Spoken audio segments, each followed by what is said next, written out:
Everybody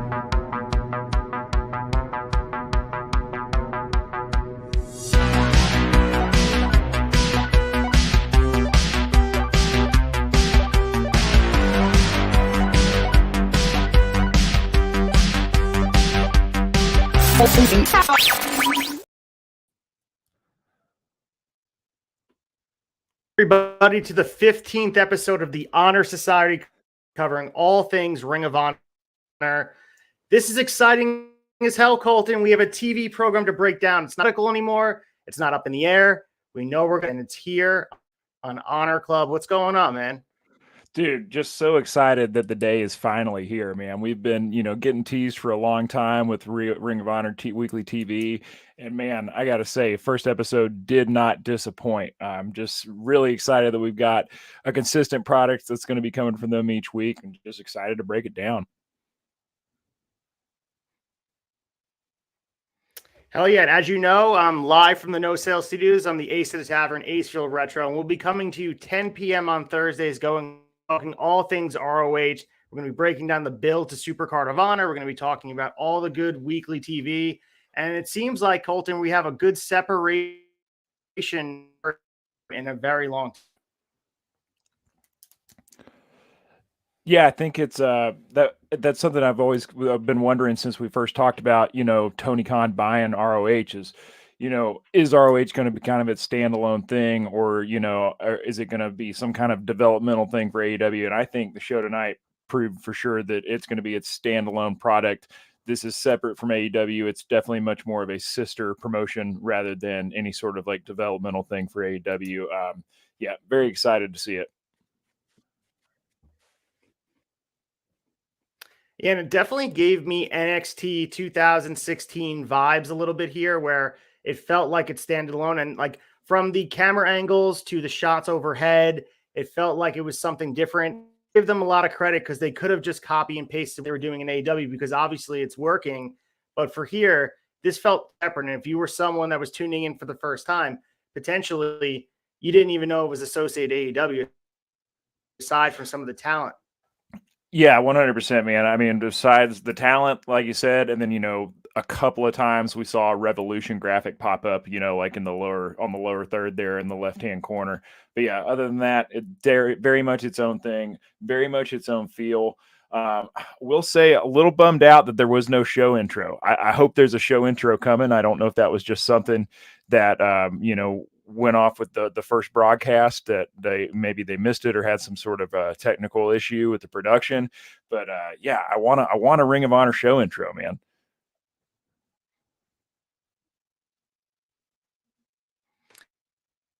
Yeah, and we were chatting before the show went on, just there was no way to rewind as well. So if you're tuning in late, you were unable to check out the show until it aired again. And it seems like it's going to be one of those things where it seamlessly airs. Like as soon as the show ended, they started it again. So if you missed the beginning of it, but I'm sure it will be available on demand immediately. The intro, and then lack of name too, Colton. Like there was no name for the show. It seems like it's ROH Collision, ROH whatever. It just didn't have a name. Yeah, I mean, they kept throwing around the term New Era Ring of Honor or Ring of Honor the New Era. So, I don't know, maybe they're still kind of throwing some things at the wall and seeing what sticks as far as the name goes. So, yeah, definitely a few things that still need to cook a little bit longer and get fully fleshed out there. But, I mean, overall, though, I think it was a real strong showing. So. 100%. And let's get into the scoop and talk about the news of the week before we get into all the matches that have you guys joining us. You can definitely check us out at theturnbuckletavern.com for all of your wrestling needs. This will be something you can find us every week on Thursday nights. Hopefully the audio will be a little bit better for whatever reason we're having. You know what? Because it's the first episode here, it's technical difficulties, but that's okay. Turnbuckletavern.com. And we're going to be your source of all things Ring of Honor. And that's what we're going to try our best to do every week that goes on.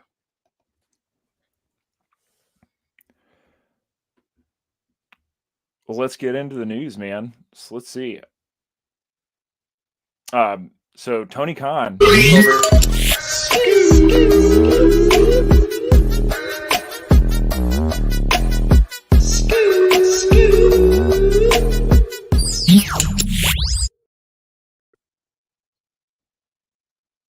Colton, we had to play the intro. It's a very sexy little dubstep that Chad made, so we had to have it play before we got into the news. That's right, man. Yeah, I love that intro. So yeah, man, news of the week. Tony Khan celebrating 1 year anniversary of buying ROH. That's kind of wild to believe that it's already been a year, but really also I like that they kept that timeline with getting us delivering to us a weekly show right at a year. So, to commemorate the 1 year, he was tweeting, hyping up some of the matches. Like, man, I just like on Instagram all week, just seeing match after match after match after match get announced for the show. Like, man, this card is just absolutely stacked. So yeah, good to see that.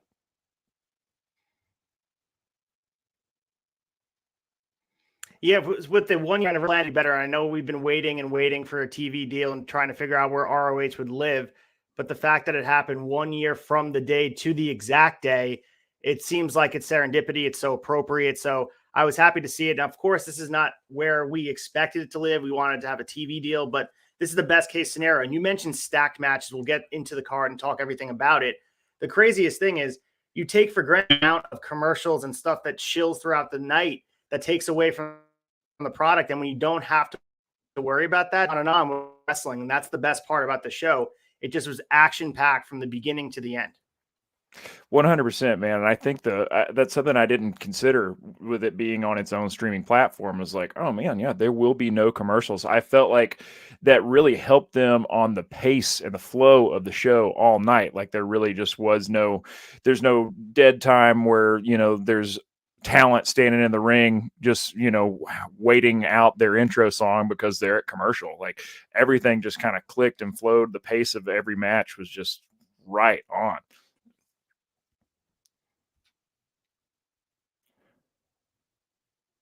Yeah, and I think the biggest thing to talk about here for the show, it's going to grow over time. So what they're doing from week to week is going to be different, and they're getting into it. I mean, at this point, we still see the old logos on titles. We still see a little of the presentation from the old Sinclair broadcast, but for the most part, it looked a little bit of that was the best part of all of it. You feel like it's going to grow into something bigger and special. But the other thing I want to talk about in here in the news was proving, of course, we see them on this episode of ROH, but we will see them going forward in the next week, I think. So we saw on Sunday's show that was taped the return of Proving Ground matches. And for those initiated in a ROH fandom, you know that it's a staple for the promotion for years. They're a title eliminator, same thing that we see in AEW. You defeat somebody for a championship, you earn a title shot, but for ROH, it's a title shot within 60 days. What are your thoughts on having a Proving Ground match? Man, I like the idea of Proving Ground matches. We've talked about this, like my experience with ROH prior to Tony Khan purchasing it is a little limited. I know things that I've gone back and watched on my own. So I think the Proving Ground matches are a unique concept, to this promotion. And I think that it I love the concept of it. I think it's a great idea. It kind of keeps, I like the concept of title eliminators and the 60-day timeline there. It's a nice way to keep, new people fresh and, in the title picture and keep, just naturally, it's a good way to set up storylines and to set up a lot of them.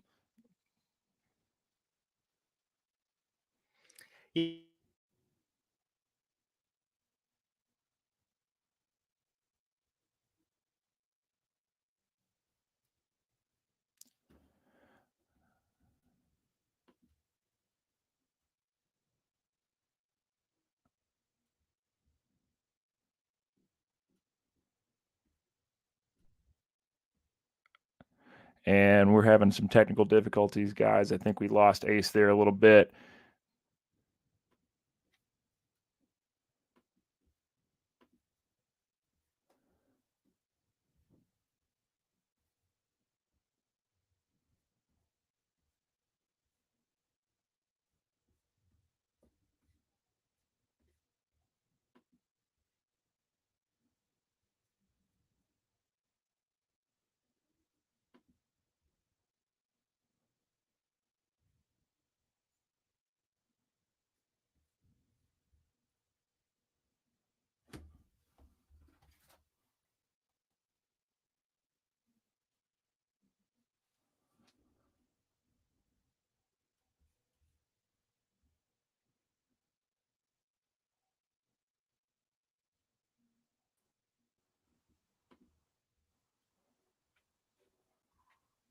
And I think we're back. Ace, you got me? Yes, we are. Were you able to cover? Yeah, were you able to cover a little bit while I was gone? No, man, I started to mine started slowing down too, and then I lost my camera feed there for a minute. So. And we apologize, everybody. Seems like so. It seems like the feed is better than it was before, so we'll take that. Yeah, absolutely. So moving forward in the news, So looks like we've got moving forward in the news. Looks like Tony Schimmel, former WWE ring announcer, was also in the house and even got on the mic at one point before the show. That's pretty exciting, man. You know, we haven't really seen or heard anything from Tony after his furlough there at the beginning of the pandemic with WWE. What do you think? You think we might see him doing some ring announcing stuff for ROH or? it should be interesting. I mean, Bobby Cruz has been historically the voice of the ring announcing for each guy doing it. So it's when they want to do more live shows, they want to give Bobby Cruz a break. I don't know. So Tony Schimmel is a legend as far as ring announcers go. So I would imagine that he's either being brought in just as a guest that happens to live in the area, or there might be a little bit more to something that to look forward to. I think he might be a good asset to have, even if it's just to help younger people in the media section of ROH. So I think it's a good move. Oh yeah, 100%, man. An absolute legend. And I think, anywhere that wants to give him a shot, he's got a place.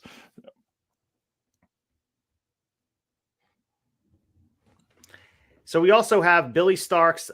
She was working the ROH taping. We say specifically GCW. She's been also working other indies, and she's been in on the indies and getting a lot of, let's just say, some good buzz. But she worked the recent ROH tapings, and she said, I had so much fun while I was down there. I got to hang out with a bunch of phenomenal wrestlers. It was also funny because ROH, when I was younger, was like shows I would go to and joke, oh, if I wanted to choose like anywhere to be, I would want to be there. She continued to talk about just being around wrestlers that she enjoyed growing up. And that's some that have been consuming the product and now they're getting involved. And it has to be a little bit bizarre for them to be at this ROH that's new and exciting. Oh, most definitely. It's just got to be surreal, to say the least, man. I'm personally a big Billy Starks fan, man. A little bit biased considering she's kind of from right here.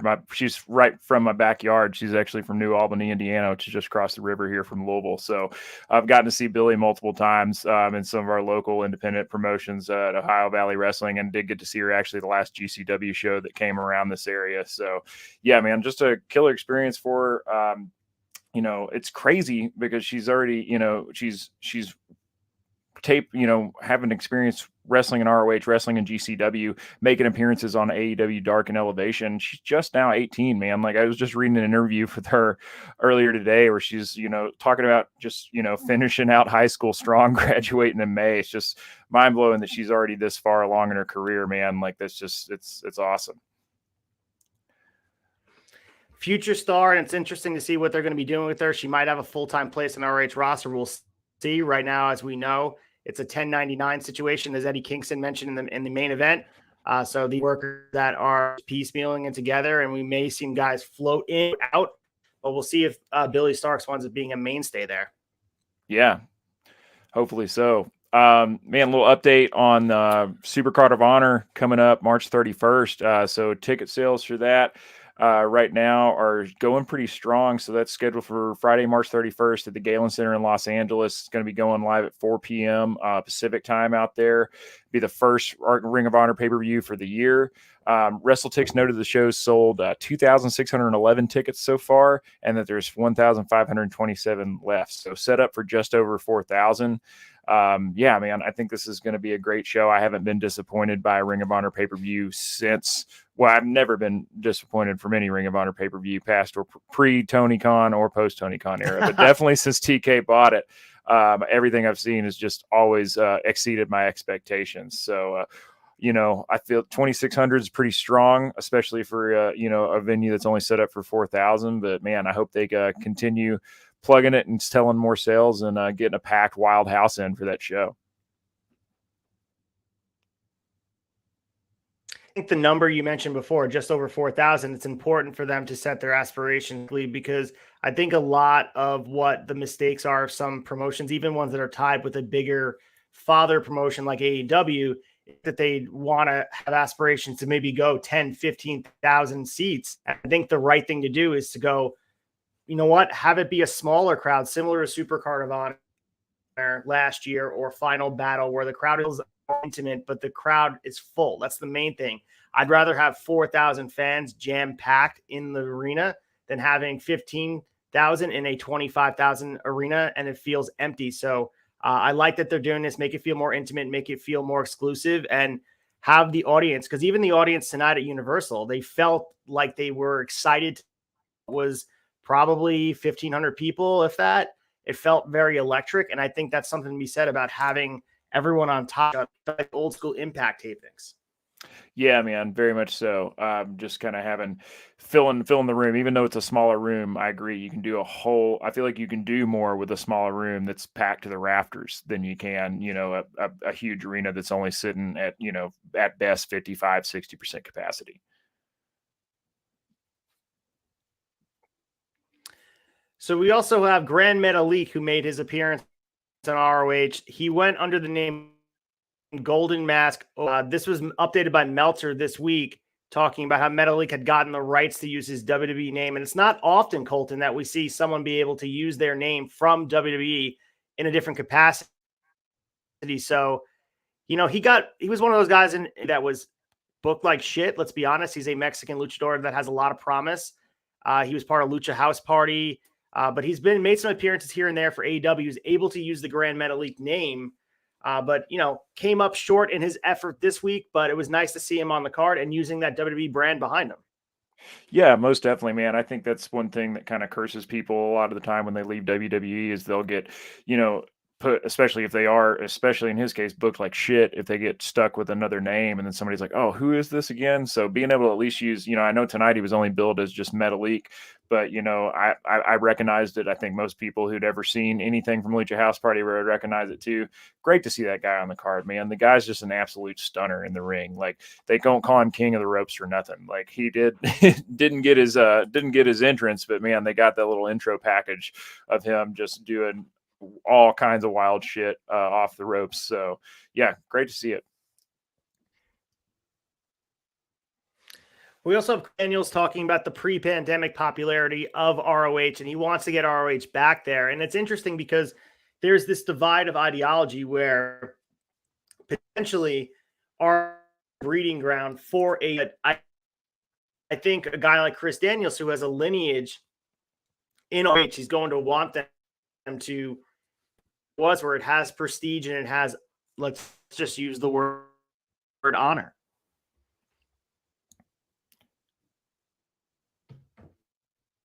Yeah, man, Christopher Daniels, I mean, ROH legend, wrestling legend in general. I know he's been doing more work backstage with AEW and talent relations.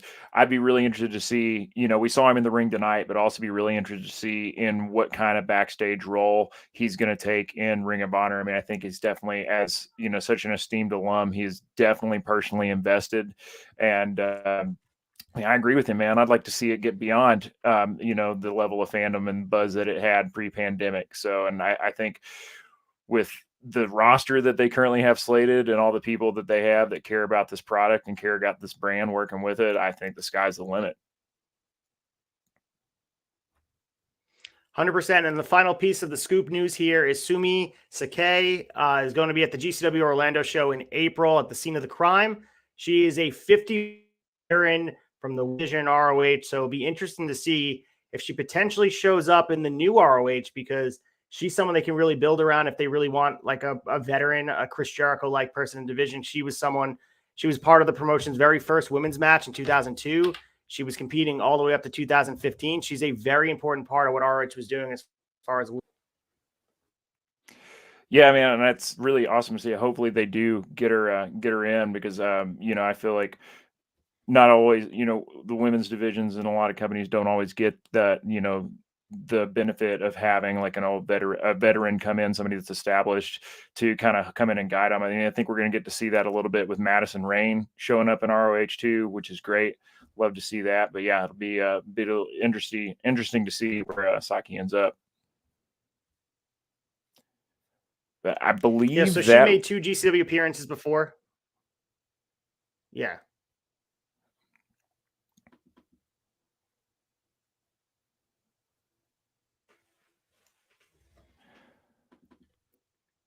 So I believe that wraps us up for the news. You want to get into this breakdown of the card tonight?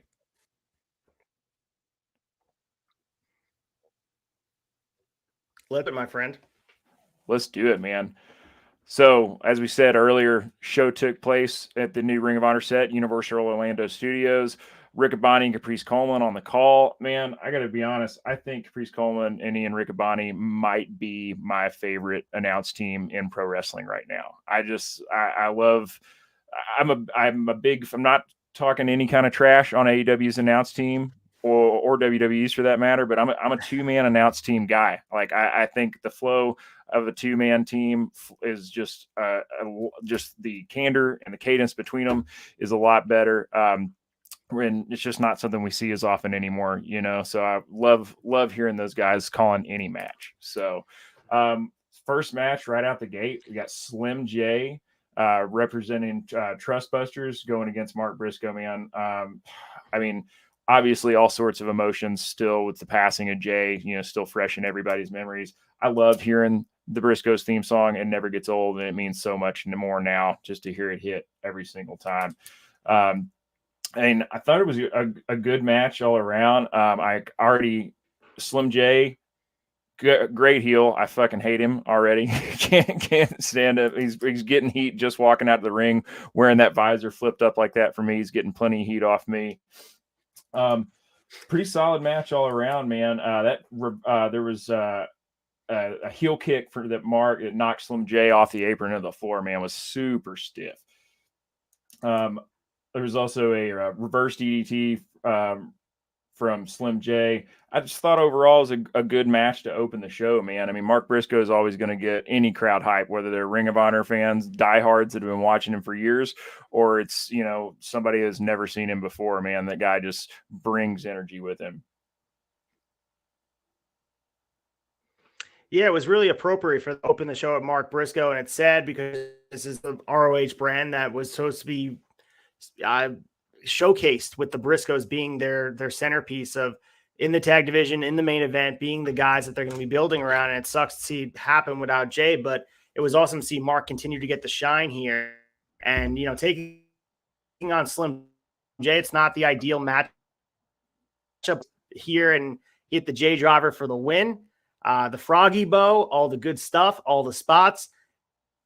And as you mentioned, Ian Riccaboni and Caprice Coleman, they do such a good job of treating this like a sporting event. Everything has a meaning. Everything has a name. It's not just slammed down. And AEW does a good job. I don't want to hate on them at all. Excalibur does an excellent job. But for whatever reason, Ian Riccaboni and Caprice Coleman have just this way of making a match that is not important feel important. That's what they do. Yeah, man, 100%.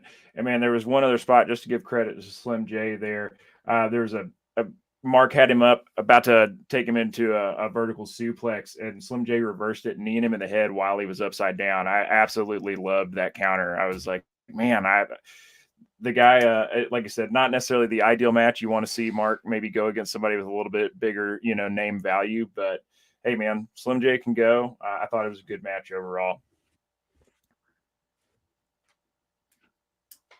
Yeah, and as far as the Trustbusters go, I'm glad that they're not on the AEW screen. They'll probably have a little bit more meaning on this ROH program, and they feel, you know, Mark Sterling is a guy who's all over the goddamn Bobby Heenan of ROH.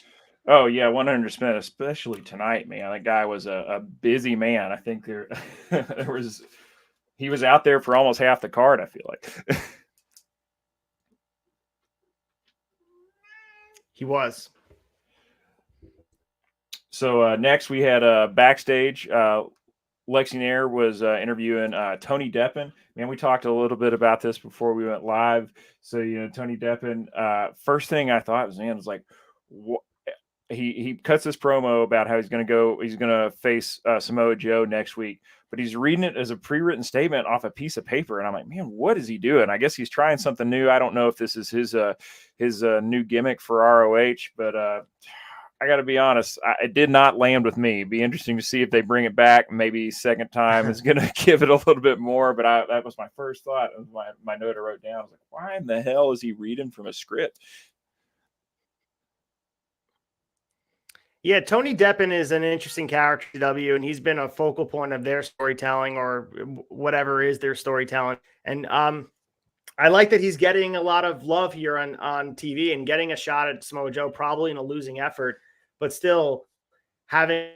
I think this is something new. A pre-written statement is not something.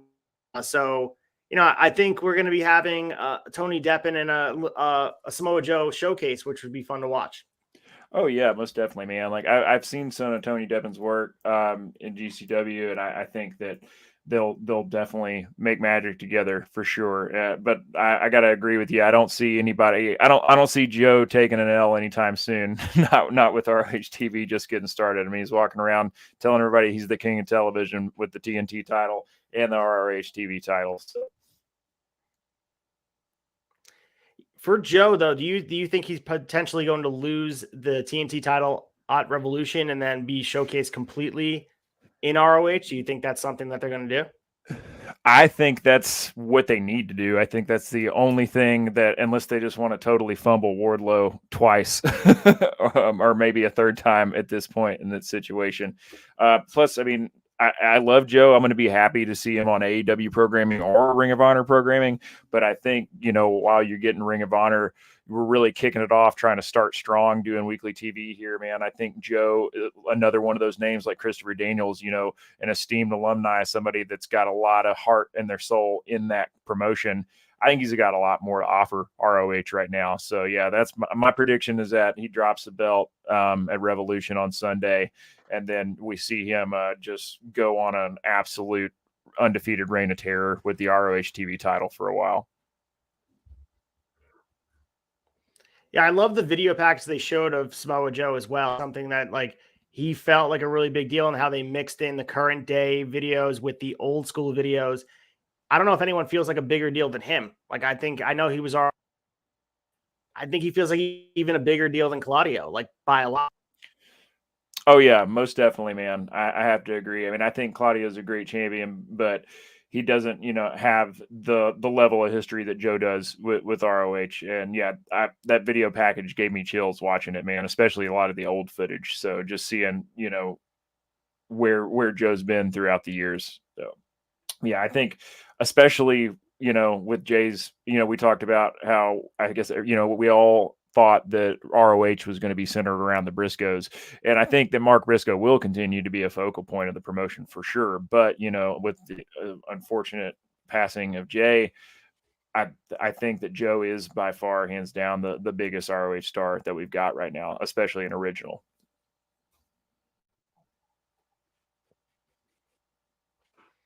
Absolutely. So we have the next match here. It's the Kingdom, which is the team of Mike Bennett and Matt Taven taking on the Infantry, which is Sean Lee Bravo. Just keep in mind, Colton, Sean Dean is 2-0 against the world champion of AEW. Sean Dean is someone who continues to show out. He was on the losing side of things here against the Kingdom. And I think we should start a fandom here. We're the Turnbuckle Taven. How's that sound to you? Turnbuckle Taven sounds great to me, man. I love the Kingdom. I love Mike Bennett and Matt Taven. I've seen them, when Ring of Honor first, disbanded or almost went out of business where Tony bought it. Those guys started popping up in Impact a lot as Honor No More. So I got to see those guys multiple times here in Louisville at a few Impact shows in the last year and a half. And I just think they're great, man. I think they just they're not only are they great in the ring, but they've just got that fucking greasy heel heat that I just love.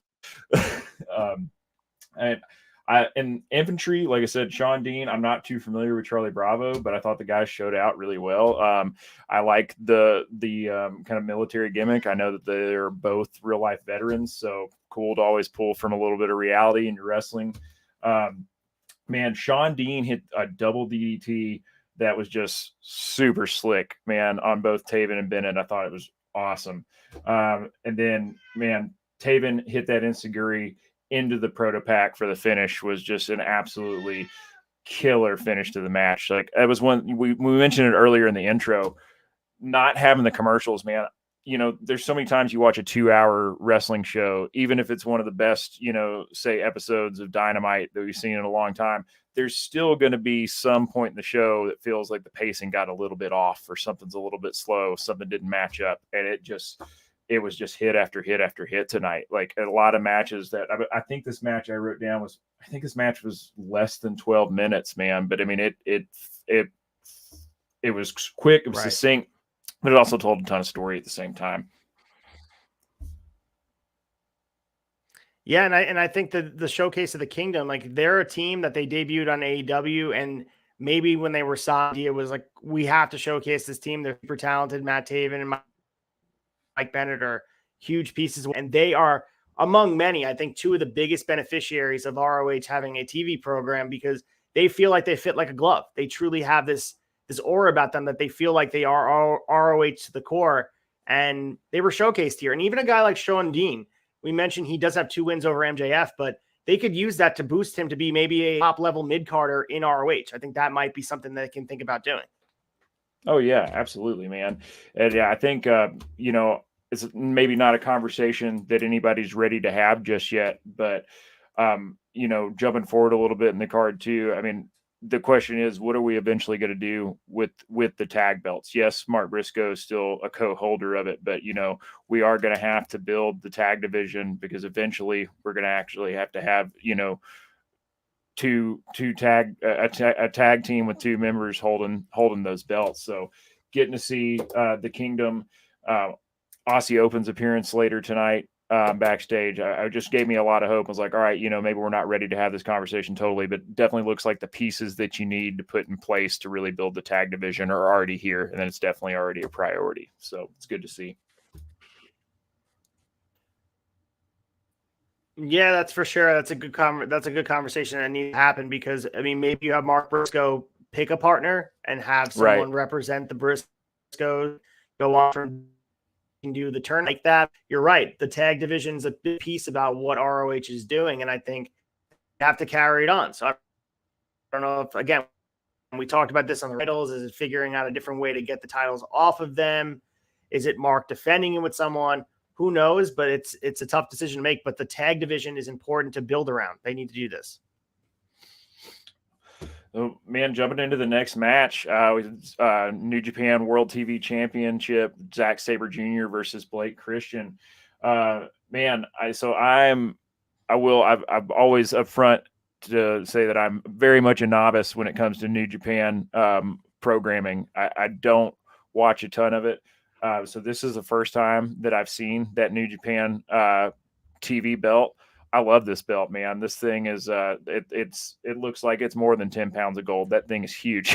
Like, it was I love Zack Sabre Jr. His, you know, match against Claudio at Forbidden Door last year was just an absolute banger, even though it was, you know, what a great consolation prize. You know, it was originally supposed to be facing Daniel Bryan, but, you know, Bryan wasn't medically cleared and he had that match with Claudio. So I thought it was really cool to see Zack Sabre Jr. I feel like we don't see him in a crowd this small, usually, or in a wrestling in a ring with a crowd in a room that's this small. So yeah, thought it was. What'd you think of this match, Ace? I thought this was, I mean, a quality match, pay-per-view quality. And the thing about the TV title, this is a new title for New Japan Pro Wrestling. It's something that was crowned, I think, early in the Zack Sabre Jr. is the first ever champion. And a 15-minute time limit is traditionally what the TV championship across different promotions.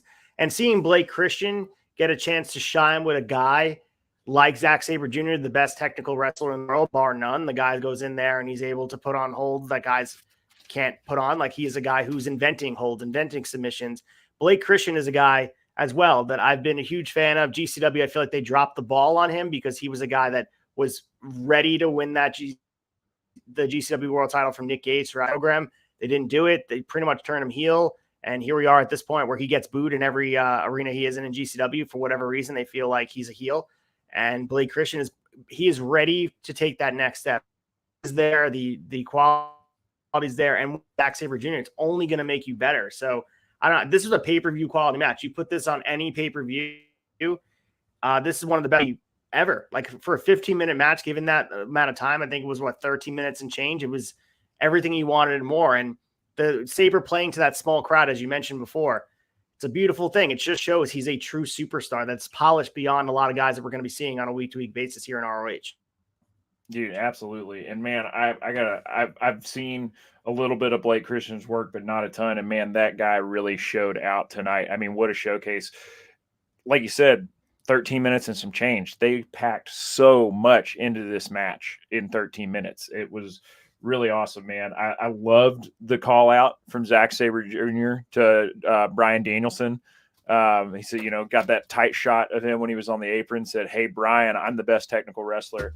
I love that kind of shit. I love it when wrestlers take other shots at other wrestlers. And it's not in like a, time scheduled promo. Also kind of got me excited that, man, is this possibly a tease that we might see Bryan Danielson make another run in ROH, even if it's limited. So that's definitely, dropping the seeds for that. Very exciting. But yeah, man, that 619 that Christian hit into a springboard crossbody was just absolutely wild. And then straight into an Alabama slam, like not too far after that. Like, I think if you were looking at this match, looking from the outside, man, like you might think, like, especially if you're not familiar with Blake Christian at all, you might think, oh man, this is just going to be a squash for Zack Sabre Jr. He's, but Christian didn't job out, man. He absolutely showed out. So good showcase for both guys, I thought. Yeah, and I would love to see Blake Christian get more rub here on ROH and have a consistent role here. And you mentioned too the Zack Sabre Jr. Bryan Danielson tease. That match was supposed to happen, as you mentioned, Forbidden Door last year. It wouldn't shock me to see it happen at Forbidden Door this year coming up in June of 2023. So I think we're just setting the stage for that. And it's going to set the world on fire. And Zack Sabre Jr. he can wrestle different styles. Like he is a technical master, but he also can go with the better goes. Really, really excited to see him in ROH. I mean, this was a surprise. Forget this. It was spoiled in the beginning of the week. Everyone saw it happening. But this was not something that was supposed to happen. He wasn't advertised. He was there. And I think it's a show up on the ROH brand that we're not expecting, because that creates this level. You have to check it out and watch. So that's not the appeal with the tape situation. So I'm hoping that, I don't know, taping in bulk is rough, and we'll talk about that in a little bit. But that's another thing. The surprises were there. Zack Sabre Jr. is a huge surprise. Oh, yeah, absolutely. Man, after that, let's see, we had a backstage segment with Takeshita and Mark Sterling. So Sterling's back there with Ari Daivari and basically trying to talk Takeshita out of having the match with Woods tonight, which I just absolutely I love smart Mark Sterling, man. I love him in this manager role. And man, what a great concept of trying to buy somebody out of a match. That's not what I thought that segment was going to be. And I thought it was great, man.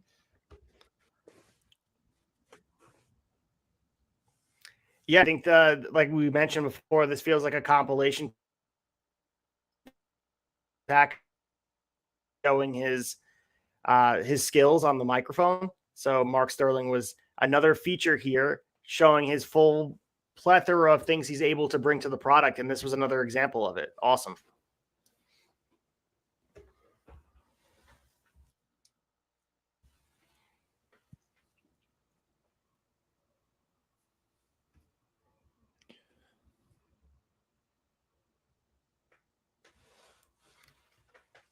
So after that, we go to Christopher Daniels versus Rohit Raju. Man, we talked about him earlier. Christopher Daniels is just an absolute legend. Love seeing him always. We had not seen him there for a while. I know he had that injury to his one of his eyes there, where he's got some blood that's bled into the white of his eye that looks like it's going to be permanent, man. And I got to be honest, I think it looks just absolutely fucking wicked. I think it adds to kind of the mystique image of the fallen angel. I think he's rocking it, and I think it's awesome. But yeah, this was still a solid match. It was quick. It was only about 6 minutes.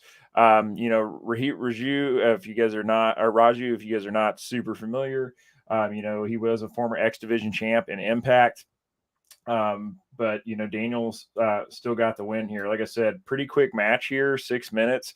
Probably at this point in the card, my least favorite match of the night, but still a solid match and a good showcase for both guys. Yeah, and I think this is a good role as we talk about, potentially having some veterans in here, and there's really no place for Chris Daniels on the AEW roster, despite being a part of, SCU, being a huge part of the beginning of AEW. So, and the ROH lineage is there for him, and I think it's a good way to use and to help young talent learn how to work in the ring. I mean, there's one thing about being a producer, but we can see the veterans really work with these guys, and you can learn on the fly. So Chris Daniels' ability to teach these guys in the ring by showing them in real time, he shows he can still do it. He can still go out there and compete at a high level. And I'm excited to see he's going to have a place on this card and to help the younger talent. I'm not expecting him to be the ROH. I do expect him to have a piece on this card, similar to a veteran role in the best way possible. So he's probably going to lose more than he wins, but this is one of the weeks he came out on top. Yeah, absolutely. Love to see it. And, I feel like that's what all wrestlers like to do when they get towards maybe, the second half of their careers. That's what you're there for, is to help, groom the younger guys, get younger guys over. And I don't think we're going to see anything less than that out of him. So.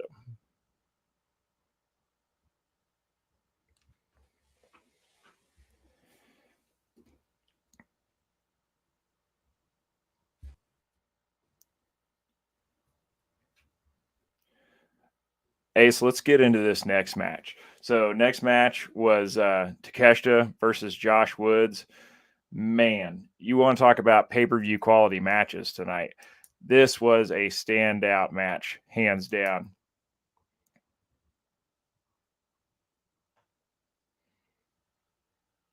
It was a match that just from when you circle it, they're two exceptional athletes. TAKESHITA obviously has been the apple of AEW's eye as far as booking goes. Josh Woods is one of those guys that he was involved in the Sinclair ROH, and when he came over, he was holding a championship belt. He was the pure champion. There was a lack of sort of appeal to him for the casual audience, and he's definitely someone that comes off the Sinclair era of being pushed as a young star future. And they definitely gave a lot to Josh Woods against TAKESHITA. TAKESHITA is probably the fastest rising star in all of AEW right now, as far as guys that are not supposed to be there. Like TAKESHITA, if you go back to him transferring over from DDT for a short period of time, he caught fire. And I think this rise can't be denied. He's the perfect mix of size, speed, and animal in the ring. And the fact that they gave Josh Woods so much here showed that they trust the process. Josh Woods, they went back and forth. They showcased everything they could do here. And obviously this was taped before the ladder match, but we saw the Blue Thunder Bomb again. We saw some of the finishes that we thought Josh Woods might have gone over. So I was a huge fan of this match. I have been on Konosuke TAKESHITA from the beginning. I think he's someone that's a future world champion in AEW and beyond. Like, I think he's a guy who could really do big things, and they can bridge that international market. But having him in ROH, talk about surprises. I was very surprised to see him here. Yeah, man, I was as well. I was very surprised to see him tonight, especially for the reason being that AEW has put so much stock behind this guy. You see Don Callis watching backstage every match that he has. It's I thought the pairing of these two together was just absolutely excellent, man. Like this could have been the main event for any show, any night. And that you mentioned that Blue Thunder that he hit on Woods, man, it was absolutely wide open. And that wheelbarrow suplex that he hit to finish the match was just unreal. Josh Woods, man, former pure champion. Love watching that guy in the ring. His gut wrench might be one of the best in the business. Like, it's just, I love the way the guy moves.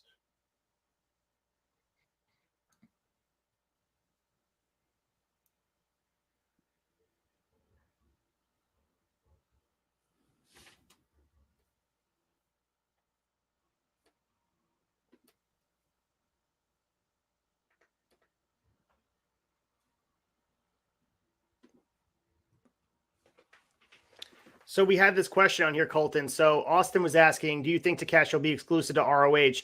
And he says, I don't think so because he's so white hot now. And I think Callis has been eyeing him up. I agree with all. I don't see him going to ROH full time. He may be one of those guys they want to give some reps in the ring here at ROH. I think this may be something we see going forward for some of the younger guys, getting some extra matches with the lack of house shows. Of course, the house shows are. This is just another chance for Takeshi to hone his craft. I think his future is AEW, not ROH. But I wouldn't say we're not going to see him again. Yeah, I gotta agree as well, man. I don't think we'd still be seeing Callis eyeing him if he wasn't going to continue to be, at least somewhat of a major player in storylines moving forward in AEW. So, and I think we'll probably see a lot of, I think we'll see a lot of back and forth with probably, a handful of superstars appearing on both. And I think that's a good thing. There's nothing wrong with people getting more reps in, going and doing a taping for Saturdays and Sundays down in Orlando. So. Austin, thanks for the question. And we also had the Lexi Nair interviewing Claudio before his title defense. This was a weird promo, but it was supposed to put some emphasis on the fact that they were part of that battle Christmas Eve, losing that money. I guess to build some emphasis on why this match is happening, aside from it being for the world title and Claudio being a defending champion. They wanted to have the person. What did you think about this Claudio promo? To me, it was bizarre. It was interesting to see speaking a different language for the first time on TV. We don't really see that, speaking whatever language it was. That was interesting. Yeah, absolutely. I thought the same thing, man. I had never seen him speak another language on TV, and I thought it kind of gave him like a little bit like of a kind of like a dark vibe, maybe a little bit like some early shades of potentially maybe a heel turn from Claudio. And I think we've kind of been seeing the musings of it too on AEW, man, with what we saw in last week with the match with Wheeler Yuta and Orange Cassidy. And, Orange going in for the hug afterwards, and, Claudio come to the ring and be like, absolutely, you're not going to hug this guy. So, yeah, I think, I like what they're doing. I personally, when they first announced that Regal was going back to WWE and was leaving AEW, my first question is, man, what's going to happen to Blackpool Combat Club? Is it going to disband? Where are they going to go with this story behind this faction or this stable? And I like where they're going with it. They're going all in every time that Wheeler Yuta has had a promo, and anytime that Claudio's had a promo in the last month, they make a point. They mention Blackpool Combat Club. So I think that it's we're seeing a little bit of this definitely is a little bit more development going forward with that. And yeah, like I said, a little bit of a weird segment, but I liked it. And I'm assuming he's speaking Swiss there. I'm not sure, but or maybe German, depending on where he's at in Switzerland. I know Switzerland, they speak Italian, they speak German, depending on which one they're closer to in the mountains there. So, but, it sounded more German to me, but Claudio doesn't really get a chance to be a mic as much as we would like from him. I think he's someone that that was one of the reasons WWE wouldn't push him to the moon, because he didn't have the ability to cut a promo, and Vince didn't see that in him. So the fact that Tony's giving, there is a lot to be desired as far as his promo goes, but his in-ring, it's just, he's world champion caliber. So not everybody can be a promo smith. Well, and also, I mean, you're not going to get any better at promos if you're never given the opportunity to do so. So, yeah, I think it's great that he's going to have a platform to do so here in ROH. You're only going to get better the more you cut.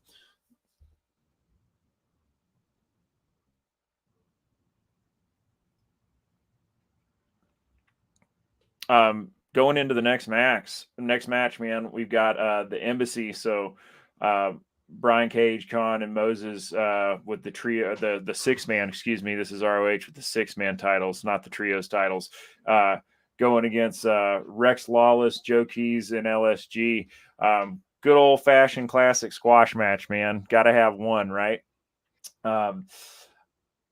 The embassy is just an absolute force to be reckoned with, man. You got 3 just full on brick shit houses.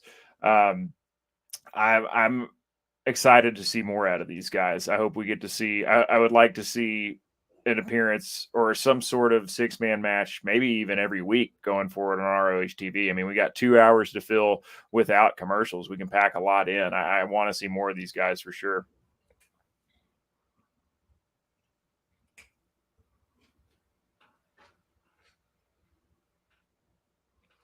Is there a way to fill out this division for you? Do you see that? Is there a way to get because right now there isn't a lot of 6-man teams. You're gonna have to really pull from the tag teams and create them.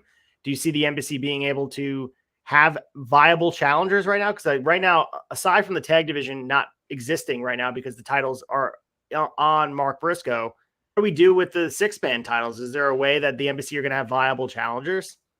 Man, I think you bring up a good point there. I think that right now it's kind of hard to see any obvious ones that there might be. I mean, maybe with maybe we can get the Trustbusters in there. Maybe we can do a combination. Maybe we pair Josh Woods with Slim J and Ari Daivari, give those guys a run at it, or maybe Mark Sterling jumps in with Slim J and Ari Daivari, gets back in the ring a little bit. But yeah, I mean, I think between the amount of people that we've got signed between AEW and ROH, especially if we are going to continue to see some crossover between other teams. I mean, we saw AR Fox here tonight. Who's to say we can't see Top Flight make an appearance in the 6-man run here in ROH?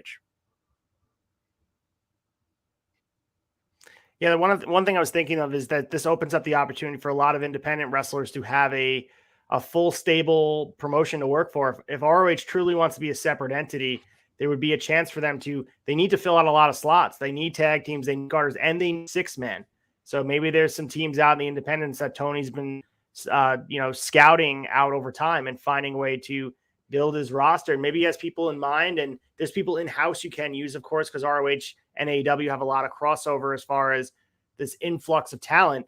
But I think this opens up the opportunity because you need to fill up these rosters full time. We can have the one-offs, we can have the from time to time, but we're going to need stable, upwards of 4 to 5 teams that are viable contenders to these 6-man titles. If not, you got to get rid of them because titles there needs to be what's the point of a champion without a division? Exactly. Yeah, it'll be interesting to see what they do. I think you're right. It'd be really nice to see some more independent guys come up. So it'll be interesting to see if they can do it and what they can fill out there to keep this division moving.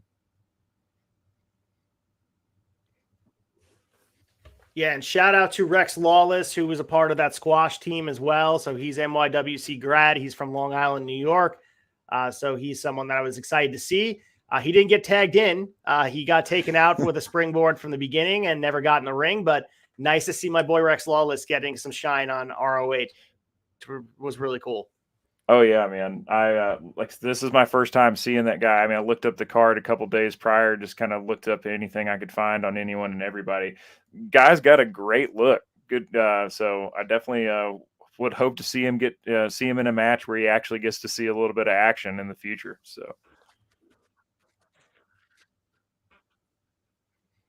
Hell yeah.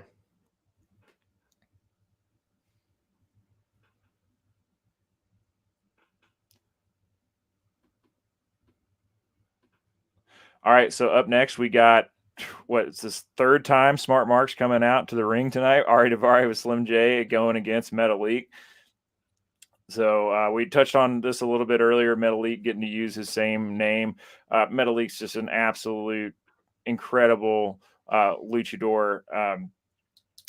It was a very, very quick pace early on with Metalik hitting a lot of arm drags, walking the ropes. Just a lot of interference from Smart Mark here, which is, definitely what he's there to do. At one point, Smart Mark jumps up on the apron. Slim J runs into the ring and tries to, get a hold of Metalik there. And Metalik ducks down, and Slim J got turned inside out, man. I popped huge for that. Yeah, and I like the one thing they did in the beginning where they didn't show Metalik's entrance. They made a big deal about him having this like lore about him, showing video. Importance of your commentator to tell the story. They said that Daivari paid off the promotion to not have, or the production team to not have them show and have his entrance. So really cool thing to have Daivari get some heat, Metalik get some shine, but also didn't show the entrance, and just to, instead of giving him the jobber treatment, I like this. And this was a good match. I mean, Ari got the win here, but Metalik, we talked about being both. It was back and forth. They want the Trustbusters to have a lot of momentum. They're obviously someone they want to push. So Metalik, even though he was on the losing end of this match, it was still a good match and a good showing for him. Yeah, most definitely. I think it was a good exhibition for both guys, and I think that Metalik has got a lot to offer ROH. Be interested to see if they pull in any more Lucha guys down the road, because be interesting to see who else continues to pop up on weekly TV. So if they're not next going to use Commander on full-time AEW, they should use him here. Oh man, yeah, that would be incredible.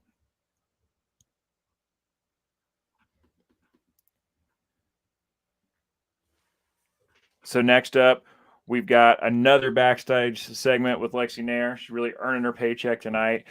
She interviewed AR Fox. He talked about how he previously tried out for ROH about a decade ago and not got a call back, and how that really kind of lit a fire under his ass to continue to be better, and how he's coming for Claudio tonight for the ROH heavyweight title. Ace, what'd you think of AR Fox's promo up here? Again, another guy that's, we talk about practice makes perfect. I think this was a good opportunity for him to practice being on the stick. Doesn't have the opportunity to be on camera as much in promo capacity on AEW. So this is just sharpening that tool in his box right now at this point. I am a huge, he has a world of potential, and I think he's absolutely a stud in the ring, but one of those guys that he doesn't get the practice, the promo. It was okay. I like that they teamed up with the notion that he wasn't good enough for the old ROH, and now he's here main eventing in the new ROH. Nice little tie-in. He has some personality, some work, but at the end of the day, it's about the in-ring work. But I like that they're having a different edge to these characters. They're not just showcasing them in the ring, they're showcasing them on the microphone. Yeah, man, totally agree. I thought that it, left a little bit to be desired, but that comes, like we said, comes with experience. And I didn't think he did a bad job by any means. I mean, I haven't seen a whole lot of promo work from him at all in AEW. But yeah, I mean, the guy's in-ring work leaves absolutely nothing to be desired. He's a stud, like you said. And yeah, be interested. I think that, he's going to have more opportunities, obviously, if he keeps popping up on ROH TV. Hopefully he gets more opportunity in AEW to cut some promos as well, because I could definitely see him kind of breaking out, very similar to like Wheeler Yuta did in the last year with his promos, man. Yuta's really come a long way, and I'd like to see that same thing out of AR Fox.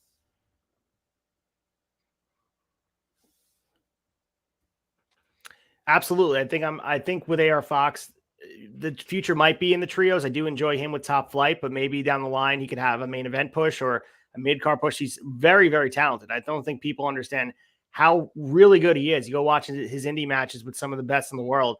He goes out there and he's the star of every independent show he's on. So that makes sense. And it's hard because there's like a plethora of talent that are ahead of him right now in AEW. So ROH may be a good place for him to shine.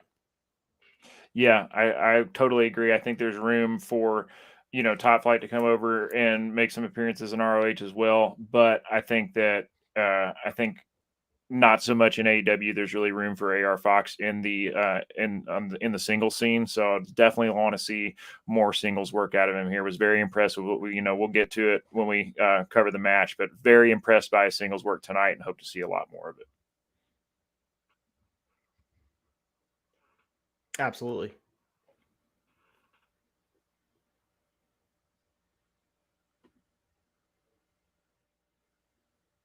All right, so we had 2 women's matches on the card tonight. Ace, that's more than most AEW Dynamites can say. So I was definitely happy to see that tonight. That's been kind of a point of contention a lot with a lot of fans lately with AEW, is that they're not really given much time to the women. So glad to see first episode out the gate, two matches for the women's division tonight. First match, Sky Blue and Madison Rayne versus Charlotte and Robin Renegade. So the Renegades are not, I don't keep up with NWA super regularly, but I know that they recently had a women's tag team title win there. So they did mention that as they were making their way down to the ring. What'd you think of this match, Ace?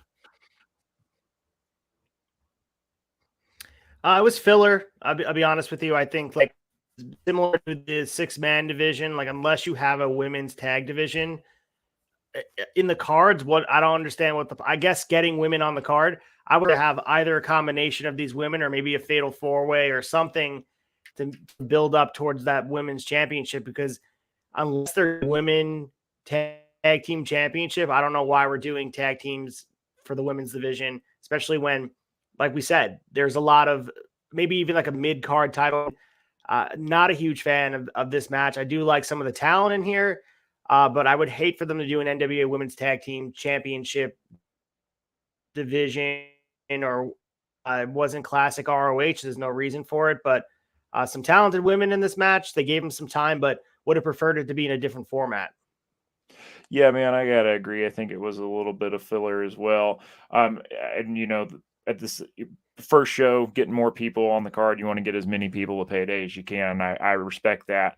I will say though, I think Sky Blue is coming along really well. I think tonight definitely she seemed to be flowing a little bit. I can definitely tell that she's putting in the work.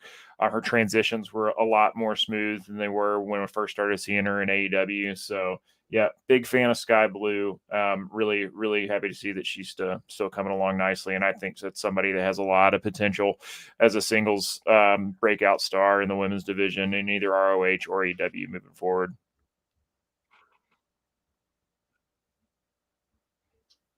Yeah, and I think the combination with Sky Blue and Charlotte, that was the highlight of the match, in my opinion. And I think there could have potential to have a good feud between the two of those women. I think that's the highlight of the match. Madison Rayne had some good spots, but I was most impressed by Sky Blue, as you mentioned.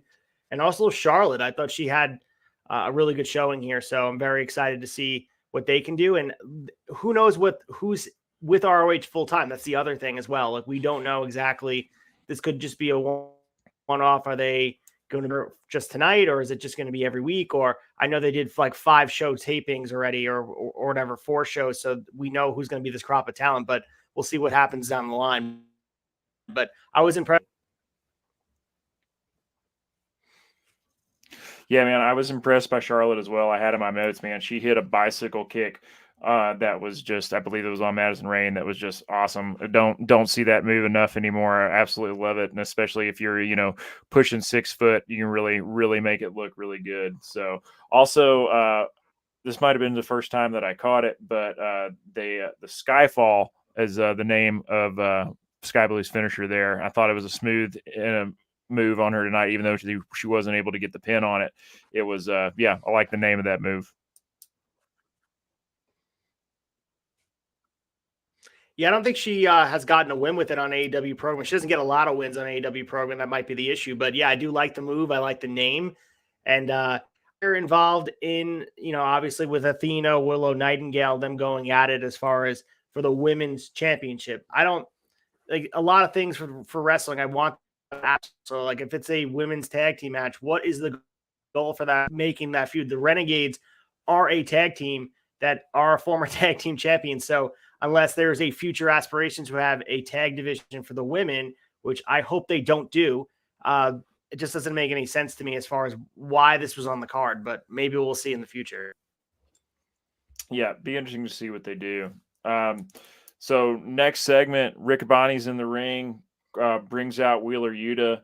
I thought it was a great man. Like I mentioned earlier, Yuta's really come a long way on the mic here in the last year. And I feel like every time he gets the stick in front of him, he just gets better and better.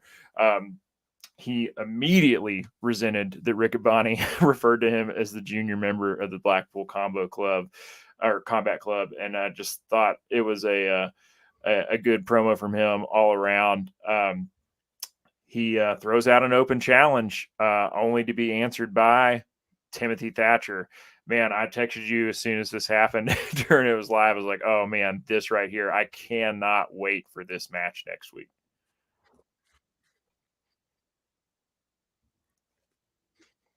Yeah, this match is going to rip, man. I think Timothy Thatcher really had a good match with Bryan Danielson on Dynamite. I don't know. Again, one of those guys, very talented. We've seen him do a lot of great work, but gets lost in the fold on AEW when you throw him on that card. But I think the perfect place for him to be is in Ring of Honor. Like for the pure division, it's the perfect mix for this guy who is this old school bare knuckle wrestler that from like, it feels like he's from the Carney, not wearing any knee pad, just going out there and breaking someone's arm for $25 behind a shed somewhere. But yeah, this match is going to rip, and Wheeler Yuta is really coming to his own. And I couldn't, there was like actual heat on Riccaboni with Wheeler, like unless they planned that, but it seemed like him say young boy for the Blackpool Combat Club. Who knows? But yeah, I think you hit the nail on the head, man. That match is going to rip. I'm going to be happy with the outcome regardless. Yeah, be interesting to see. You think Wheeler's going to hold this pure title a little longer, or you think Thatcher's going to take it off of him next week? I don't see them taking it off Wheeler quite yet. And if Thatcher's going to be full-time in this RN, maybe down the line somewhere he could hold this title. But right now, I think there's a lot invested in Wheeler and what they built in him from defeating Daniel Garcia and getting him to this. Right now, the champions are important to establish the brand of ROH. And I think Wheeler is just as important as anybody we mentioned as far as where they want to go in the direction for ROH. Wheeler is someone that they're building around. So I don't see him losing very soon. Maybe down the line future, but right now I think Wheeler Yuta is going to be very much involved in main programming for at least up until Supercard of Honor. He's defending that title there, in my opinion. Oh yeah, 100%, man. I gotta agree, especially considering that his first run with the Pure Championship wasn't the longest, anyways. So yeah, I think he's going to have a long tenure holding that belt. So I absolutely, as you know, I love the Pure division. Those are always on the pay-per-views. Those end up being a lot of times my favorite match or match of the night for me. So yeah, looking forward to that, and would love to see it defended weekly on ROH TV. I think that would be great. Absolutely agree with that. Moving right along, man, we've got Willow Nightingale going against Lady Frost. So Willow Nightingale, I know Long Island, New York, up your part of the woods there, hometown favorite, going against Lady Frost. Lady Frost, I think this is one of the first times that I've seen her. Did a little research on her. I know she's been on the indies. She did have a really brief run with WWE, I think maybe back 2016, 2018, somewhere there. It was a quick match, man, but I thought that, I thought it was a good show out for both women. What'd you think? I'm a huge Willow fan. It's not just because I'm from Long Island. She's someone that's from this area. She's a graduate of NYW. What she's past year and a half, even the Sinclair days of Ring of Honor, it's been so inspiring for women. And I think the level of wrestling that both these women brought to this card, it's night and day when you look at some of the other women wrestlers on whether it be independent shows or whether it be on even AEW at times. Willow is just, she's electric. When that music hits, she's contagious as far as react. And I think they have a future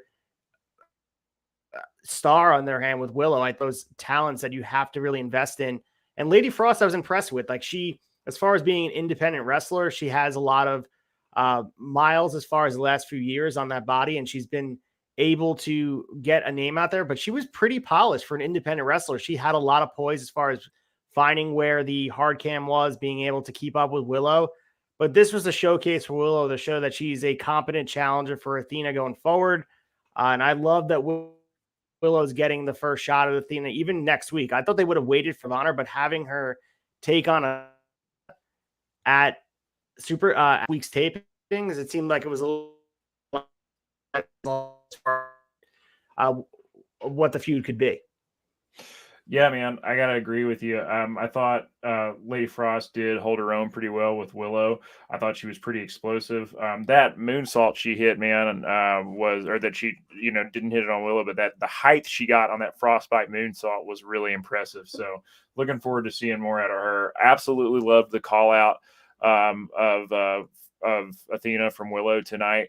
I was right there with you too, man. I thought the next thing she was going to say was like, I'll see you at Supercard of Honor. But the fact that we're getting that next week, it's going to be a great match. And I think I like that they are building for next week. This is the first show, and yes, it's a good card, but, already throwing out big matches and stuff to get us all excited and bring us back for weekly programming next week. So just a great move. So yeah, really, really looking forward to that one, man. I think I loved Athena's work in WWE and what little we got to see of her in AEW. So I think she's an incredible talent, and I am really looking forward to Willow Nightingale versus Athena.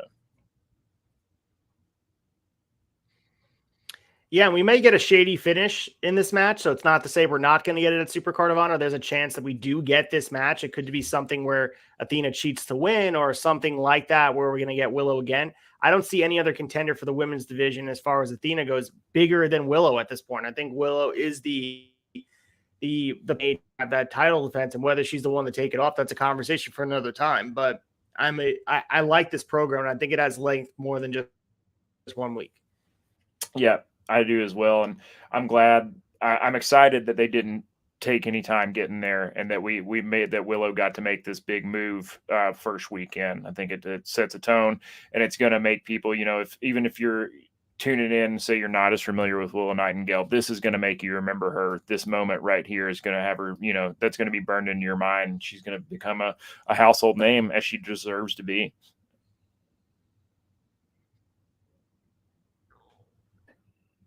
Agreed.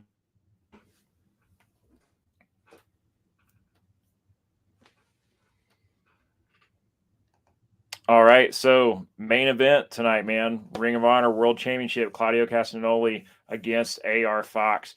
Man, this was a really, really excellent main event. Stacked card already, but man, the crowd was hot for this one. They were very much into both guys. Like I said, really nice to see AR Fox in singles action. I feel like we've mainly seen him in trios action on AEW programming. So I thought this was a really, really good showcase.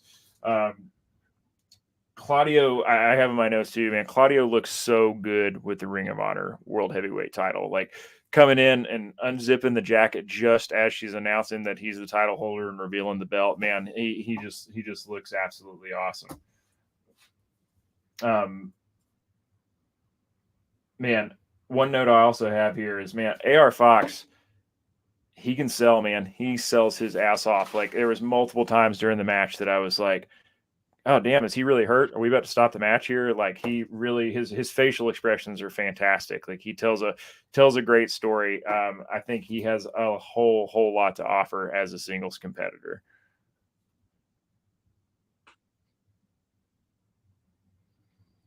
Yeah, some of the near falls in this match were very, very shocking, because there were moments too that AR Fox had gotten to the point like 2 3/4, and it was very close.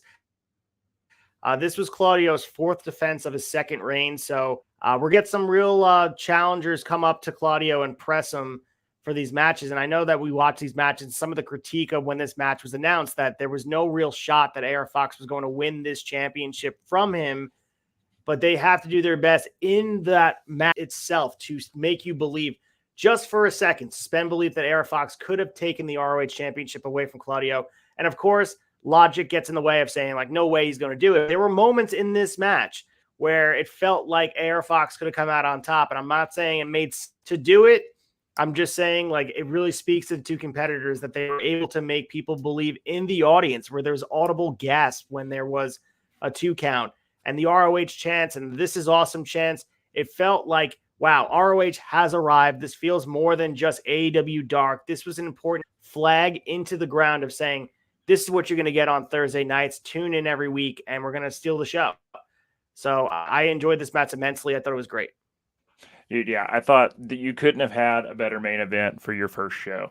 Like, yeah, you hit the nail on the head. You know, we know logically that this is not going to happen first show, but there was at least 2 near falls where I was like, oh, for a second, like, holy shit, AR Fox is going to win this. Like, which can you imagine what the crowd would have done if he had? But yeah, it was a incredible first match, incredible first main event. I think there's, you know, I will watch these 2 guys wrestle anytime. Man, when Claudio got him in the spin, I got to, they cut to a camera angle that I don't think I've ever seen the spin shot at before. It wasn't like straight up top down, but you know, it's kind of like, I don't know, 45-degree angle top down. Makes that move look so much more brutal, man. Like, it honestly made it feel a little bit like kind of nauseating, and maybe made the whole blood rushing to the head a little bit more real for me as a viewer. So yeah, I also just in general want to say overall all night, really happy with the camera work for ROH, man. Like that's one of my biggest complaints, and I think a lot of people's biggest complaints with like modern day WWE programming is there's so many damn quick cuts that it's almost nauseating to watch. But I really, really liked, for the most part, it was all pretty classic camera work, man. You know, hard cam for the most of everything, and, you know, close ups when you're going in tight. And I thought production level, besides the fact that we didn't have a show intro, I thought the production level for the show was just top notch. Yeah, I agree with that. And I think a big piece to what they did, they kept it simple. They tried to do too much. They could have went out of their way to really make it be glossed up. But I think part of the appeal of ROH was that simple, just appeal and presentation work looked a little different than AEW. Like when we watched Final Battle, I think there was a little bit of commentary about from our end that it looked a little bit different as far as how the presentation looks. And that's the important part of making a distinction. You want to be able to watch a highlight of an ROH show aside from the branding at the top of the tag or the ring apron. You want it to look a little bit different. So this way it feels different for fans that are watching wrestling. You want it to not feel just like the Sunday night heat of Raw, where you just toss an apron and it just feels exactly the same. And I thought they did a really good job of doing that. You know, the simplicity of it worked in its favor. I think that's a huge piece to what they did. And I look forward to see how they're going to do it going forward, and maybe working bigger arenas but for the most part, the Universal Studios taping area lended itself to help it feel like old school ROH in the best way possible. Yeah, man. Absolutely. I mean, excellent. It was an absolute excellent main event. I texted you right after that main event was over, and I was like, man, this is a damn good first show. Really, really loved it. And then, you know, as soon as you think it can't get any better, Eddie Kingston comes out to the ring. I came up out of my seat, man. I have been missing Eddie Kingston so much in AEW programming. I did not expect him to show up tonight, and I was so happy to see him, man. Comes out, calls out Claudio. I love that he told him, you know, I told Mox I wouldn't beat your ass in AEW, but this ain't AEW, bro, and I'm coming for that title. Also kind of talking about going back to what we were saying earlier with, you know, seeing hints of maybe some heel colors painted on Claudio, and Claudio didn't give him time of day. He just smacked the mic out of his hand and rolled out of the ring. I am here for this program. I absolutely think that Claudio and Eddie could potentially be a contender for match of the year.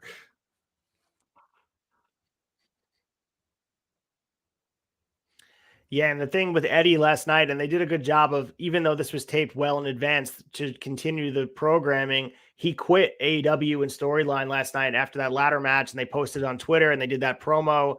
So there is a absolute like cohesion to the story. So there's, you know, Kingston is now probably going to be living here on our ROH brand, which who knew that's what we needed? Like, I actually think this is a perfect fit for him. And, you know, going into your biggest show of the year, this could really be very exciting for WrestleMania weekend. I think having Kingston versus Claudio, it's not a match I thought we would have. I honestly, hand up in the air, I thought it was going to be Roosh, building Roosh up throughout this program with Bryan Danielson. I thought it was going to be Roosh, but I'm pleasantly surprised it's going to be Eddie Kingston. Yeah, man, same here. I've been longing for more Eddie Kingston, just period, anywhere, but I did not for a minute think that he was going to show up in ROH, let alone in the main event title picture. So, yeah, nice surprise. I think Eddie's going to be a great fit with ROH. I think it'll be I think there's just endless possibilities of things to do with him, whether or not he takes the belt off of Claudio. Personally, I think Eddie's long overdue to have some championship gold. So I really hope to see. I hope he beats Claudio. I hope to see him as the ROH champion. I think he'd be an excellent face of the company.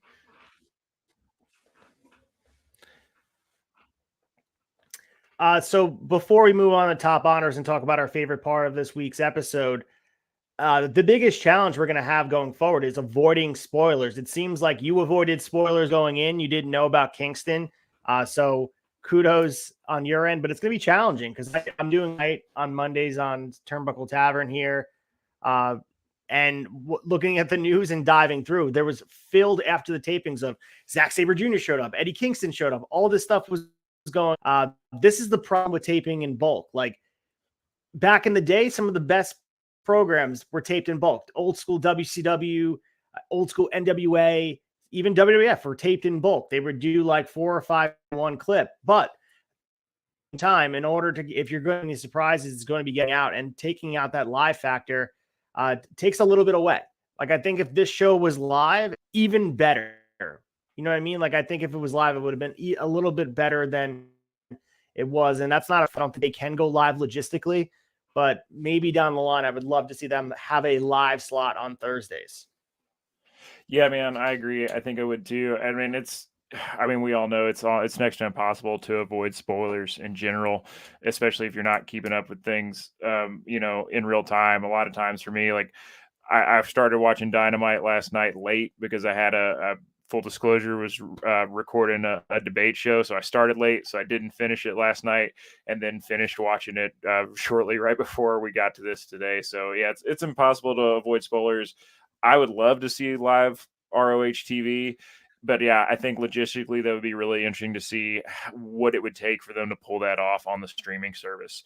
So, I mean, I was honestly anticipating some issues tonight with the streaming quality and the service of the show tonight, but I didn't have any problems whatsoever at my house watching it, man. Everything was clear, no lag, no buffering, no nothing. So I don't know if making it live, if the current platform they have is even set up for that type of stream, but I hope that it's not all going to be studio show always. I think there's a lot of opportunity to, go to different towns and do weekly TV.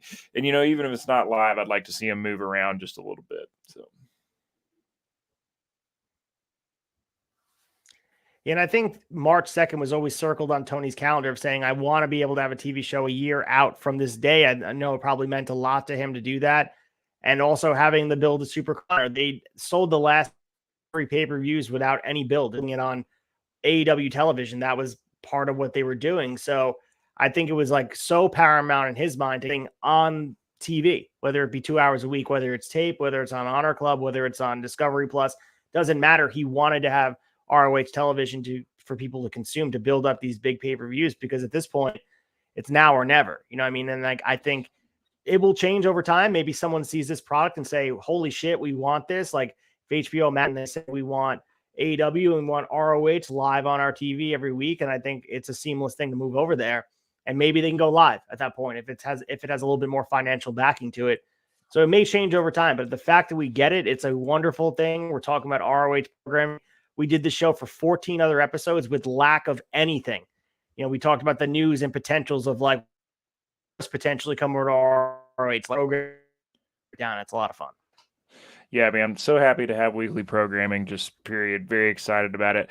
And, you and I were talking about this because they announced Supercard of Honor date long before they announced that there was going to be weekly TV. And like, they have been great pay-per-views without any build. I was just looking at the calendar, man, this is going to have 5 weeks of build before the pay-per-view, because I'm assuming that we're going to do a weekly TV show the day before the actual, because March 31st is a Friday. So we had this week and we have 4 more shows before Supercard of Honor. So yeah, a lot of opportunity to build story, man. Really looking forward to see how they take advantage of that and kind of the juxtaposition of this Supercard of Honor versus last year's. All right, you ready to get into top honors and talk a little bit about our favorite parts of the night? Yeah, man, let's do it.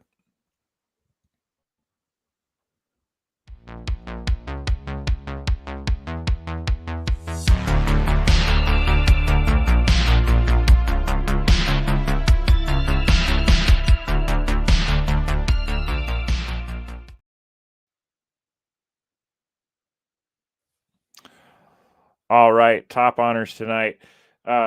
Ace, how many top honors do we want to do? How many do I get to pick? I would just say one. Just one, your favorite part of the night. If you want to say more than one, that's fine, but I would say typically it should be one. All right, that's fine. I'm going to go with one. I had so many different favorite parts of the night, and it changed as the show went on. But I got to say, man, Eddie Kingston was it for me. It was just an incredible surprise. Love to see it. I'll watch Eddie Kingston cut a promo on anybody, anywhere. He's just one of my favorite guys doing it today. So yeah, Eddie Kingston was definitely my top honor for this week.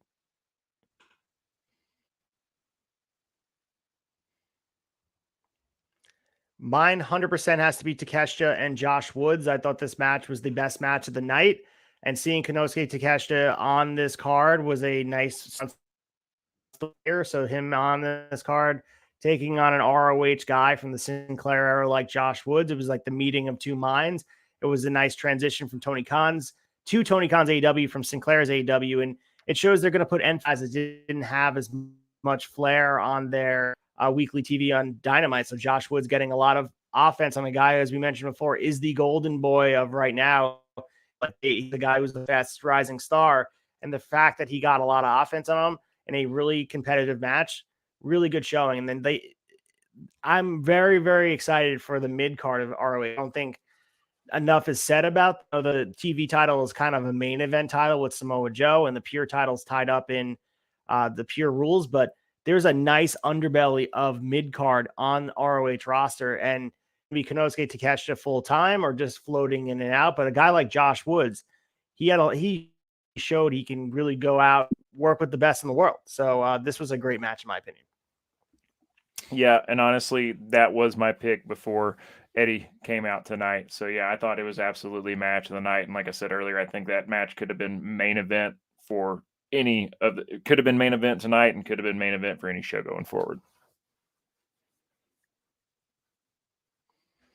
So let's get into honorable mentions. It's going to be a little different than how we used to do things here, but this is going to be a little bit of me recommending a match to Colton for him to watch, and he's going to report back on the next week. So let's get into honorable mentions.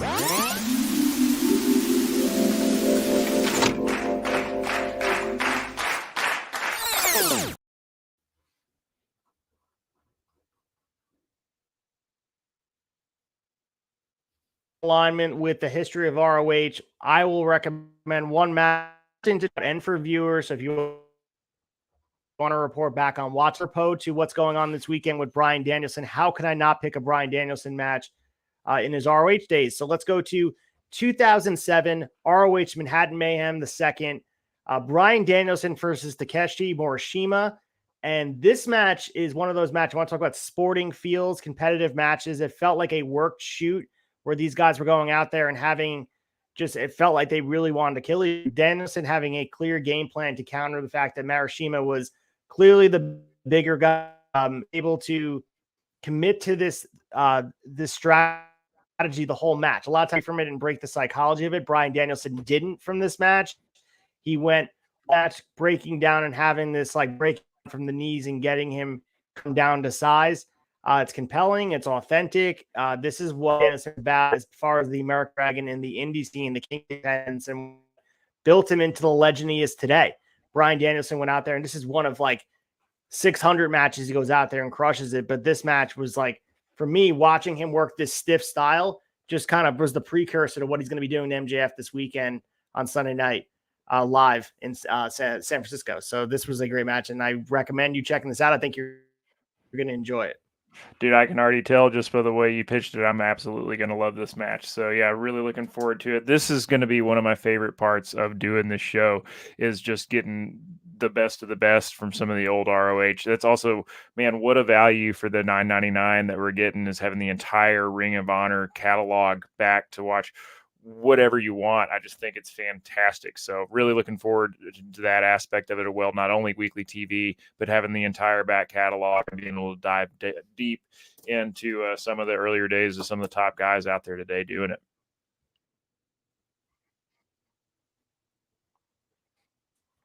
So let's get into the final wrap up. We're going to give our handshakes and talk about next week. We're going to be talking about what's coming up in the tavern, hyping up, do some shilling. That's what we do best.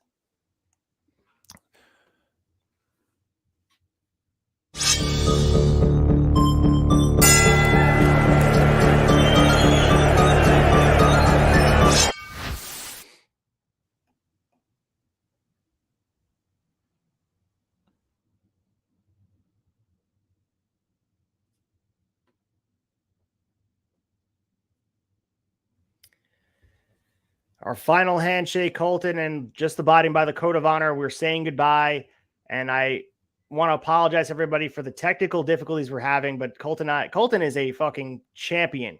He's the consummate professional, and figuring out a way to make this work. And hopefully it sounds better than it seems on our end. There has been a 4 to 5 second delay between our conversation, but hopefully it sounds better on your end. There hasn't been a lot of comments saying they can't hear us, so that's a good sign. Yeah, absolutely a good sign. I think that it's probably throwing you and I off more than it's throwing the viewers off. So yeah, we appreciate everybody's patience, man. Ace, you're an absolute champ for sticking with it. I've been in the same situation where I'm having lag issues and delay issue, but generally when we plays back, it's not as noticeable. So. But yeah, man, I got to say, I'm just absolutely excited to be here with you and doing this every week. I'm so excited for Ring of Honor TV. Just excited to be a full-time member of the Turnbuckle Tavern. So, guys, check us out. Please like, subscribe, follow us on YouTube, Instagram, all of social media.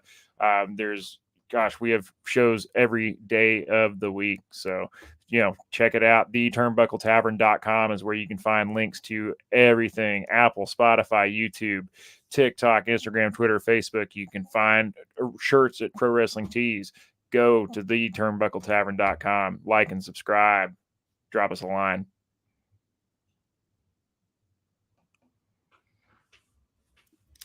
Yeah, and you did the best job shilling you could, man. And it's been a pleasure having you on here. And you've been doing a great job on the debates of the tavern for a very long time at this point.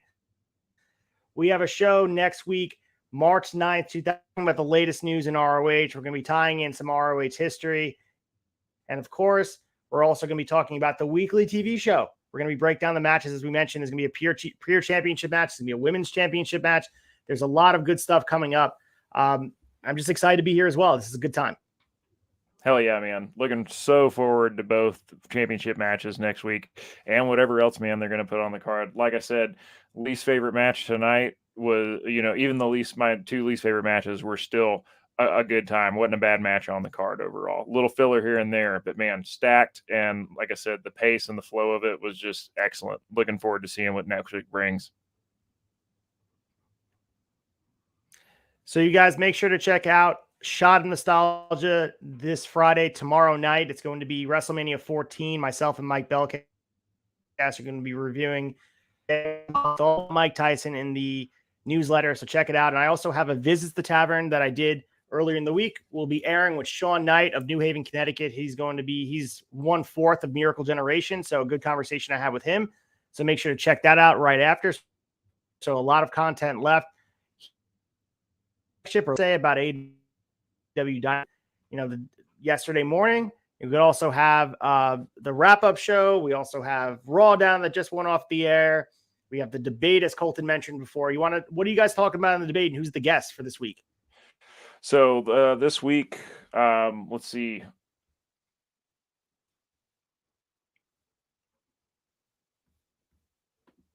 So this week we have Toe Tags from the Knucklehead podcast. Man, Toe, this is my first time on the debate with Toe, but he is one of the best guests we've ever had, man. He's just absolutely a blast. We talk a little bit of everything this week. We talked Bloodline. We talk about what we want to see for WrestleMania, whether we want to see Jay, whether it should be Jay and Sammy or it should be the Usos versus Sammy and KO.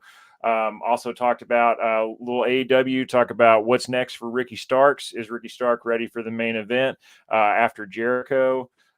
So yeah, exciting debate, a lot of fun. Go ahead and check out Knuckleheads podcast too as well. They're big on YouTube. Toe's got stuff every single day, not just covering wrestling, but all of sports. So excellent guest. Also, man, Tom back on Fig Night this week. He's been out for a while. Good to see him back. And I think he might be coming back to the debate week after next. So yeah, glad to have you back, Tom.